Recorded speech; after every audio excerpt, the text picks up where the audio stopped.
গতকালকে আমাদের কাছে একটা কমপ্লেন আছে, চুরি কমপ্লেন, যে এসআর মোটরস কাশীপুর বাজাজের যে শোরুম, ওইখানকার ওয়ার্কশপ থেকে অনেক স্পেয়ার পার্ট চুরি হয়ে যাচ্ছে। তো তার কর্ণধার আমাদের কমপ্লেন করেছে। কমপ্লেন অ্যাকর্ডিংলি আমরা একটা চুরি রেজিস্টার করেছি।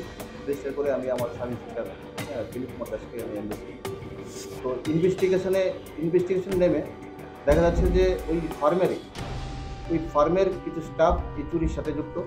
আমরা নামগুলি ডিটেন করি, আমাদের অফিসে ডিটেন করেছে। করার পর আমরা টার্গেট করে কয়েকটা বাড়িতে, আমরা ফার্মের স্টাফের বাড়িতে আমরা করি, সার্চ করে যে চুরি যাওয়া দ্রব্য ওইখান থেকে রিকভারি করা হয়। তো তাদের একজনের নাম হলো নিত্যানন্দ সিং, আরেকজন দীপ্তনু পাল। তারা অলরেডি দুজনকে করা হয়েছে। তো ওইখান থেকে বাড়িঘর থেকে যে মোটামুটি মালামাল, যে স্পেয়ার পার্টস, হ্যাঁ, 1 লক্ষ টাকার অধিক হবে। স্পেয়ার পার্টস এখন অনেক ভ্যালুয়েবল। তো 1 লক্ষ টাকার অধিক করা হয়েছে। বাকি আমরা ইনভেস্টিগেশন এখন কন্টিনিউ করছি। দেখা যাচ্ছে বাকি মালগুলো, হ্যাঁ, আমরা আশা করছি আরও দু একজন ইনভলভ করতে পারে এবং বাকি মালগুলো আমরা রিকভারির জন্য যাচ্ছি। তাছাড়া কিছুদিন আগে ক্রান্তি ক্লাবের এখান থেকে একটা বাড়ি কনস্ট্রাকশন এখান থেকে শুরু হয়েছে। তো ওইগুলি আমরা এই ঘরের যে এই আপনার স্যানিটারি আইটেম এবং কিছু অন্য কিছু এই কোয়া এবং কপারের দামি দামি কয়েল এগুলো শুরু হয়ে গেছে, এগুলি আমরা রিকভারি করেছি।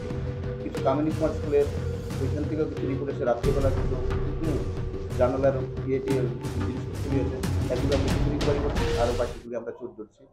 ইতিমধ্যে জয়েন করার পরে প্রায় 10 থেকে 12 জন আমরা চোরকে আমরা জেসিতে পাঠিয়েছি। তাছাড়া আরও আমি জয়েন করেছি 15 দিন, এর মধ্যে 3টা এনডিপিএস কেস আমরা রেজিস্টার করেছি। স্পেশালি আমরা নেশা বিরোধী এবং ক্রাইমস টু প্রপার্টি, এগুলো দীর্ঘদিন চলছে।